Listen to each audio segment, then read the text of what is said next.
Afternoon, everybody. Welcome to the show. I'm Jason Salas. I have two friends of mine in studio right now, Carmen Victoria Terlahi and Rod Jacob, and we are talking about two critical events that coincidentally happened on the very same day, Constitution Day and Citizenship Day. Thank you very much. Now, welcome to both of you, first of all. Oh, thank you. Thank you, Jason. Always good to have you back. Yeah. And talking about the importance of being an American and the rights, privileges, and responsibilities therein. I want to get to that in a moment. But Carmen, it's interesting how both of these events are on the same day, and you will actually be spearheading an event downtown to celebrate this. Right. So this Sunday, September 17, we're having an event at the Guam Museum.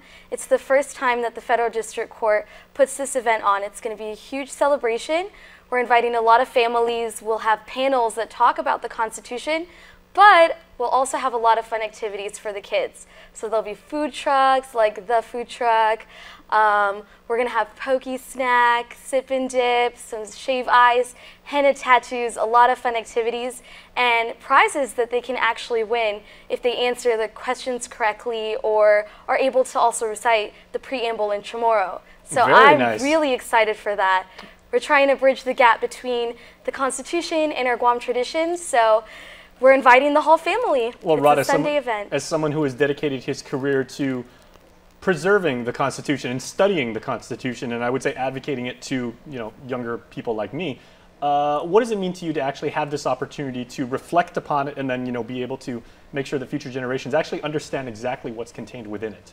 Well, I mean, it's really, really important that we have something like this. I mean, it's an anchor in the ground for people in our community to go and learn about the Constitution and what citizenship means. And for us in the territories, the Constitution, we're not sort of waving around the Constitution as if it is a static document that is always a great thing. I mean, for people in the territories, it's really important to pay attention to what that Constitution says about governance of 5 million residents in our territories. The Constitution doesn't apply in its force and effect as it does as if we lived in Arizona or in California.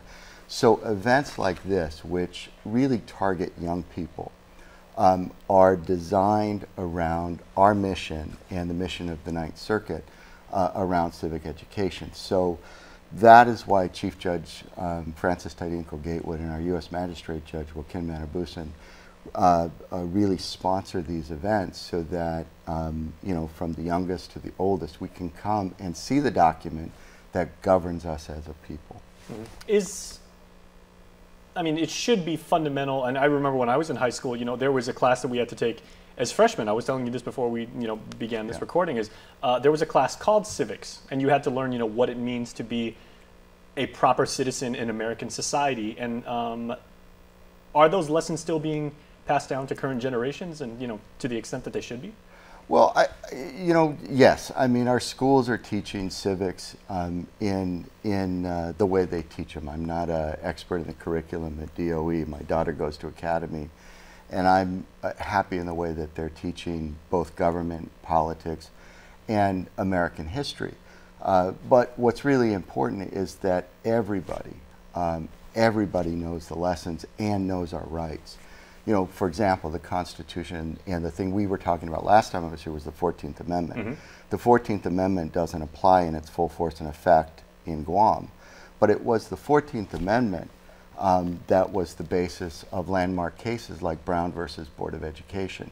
And I was reviewing that case today, thinking about what this event on Saturday means. And Oliver Brown was a welder in Kansas. And his question was, can my daughter, who was a woman, they were a family of color, can they go to an all-white school? Mm-hmm. Because that's what her neighbors were. And she wanted to go to that school. They were denied because the law of the land was separate and equal. Mm-hmm. Segregation was okay. And it was the 14th Amendment, and a lot of brave people, a lot of brave citizens, a lot of brave lawyers, and ultimately a lot of courageous judges changed that law and said separate but equal is not what our Constitution and what our democracy is about. And so, of course, there's been a sea change in that. And that's what we do, and that's what the Constitution represents. It's an anchor of rights about how we govern ourselves. And that's what the district court is amplifying here, and we translate it into a language that in this case young people can really appreciate. So Carmen will tell you that I think Judge Gatewood and Judge Manabusan will be reading We the Kids, which Carmen, maybe you can talk a little bit about what that is. That sounds cool. Yeah. Tell me all about that if you would, please. So at 11 a.m. and 3 p.m. they'll be reading a book about the Constitution, but it's geared towards children. So they're able to understand it better, right, with photos. And so that was our main purpose. Our goal is to make it so that children can really see the Constitution, so it's very colorful, our banners, our snacks, our food trucks, all of that. So we want children to be able to understand this as well. So I'm really excited. I think it's going to be a great event. I'm excited too. Well, before we get out of here, can you just tell us, now we know it's on a Sunday, so everybody's off. Everybody can certainly attend. What time should we show up? So it starts at 10 a.m. and it's going to end at 5 p.m. So anytime between them, you can come. An hour, 30 minutes, it doesn't matter. I think it's going to be really, really cool just to see. All right. And if you can't make it, you can also, it's going to be up until the end of October. So without all the prizes, but the banners will be there. Oh, very nice. Well, we thank you both for your time. Thank you very much. Thank you. You're welcome. All right. Thanks for having us. Essential knowledge that you have to have as an American citizen. Everybody, make sure to be there on Sunday. We'll see you there, and we'll see you at the flip side of this break.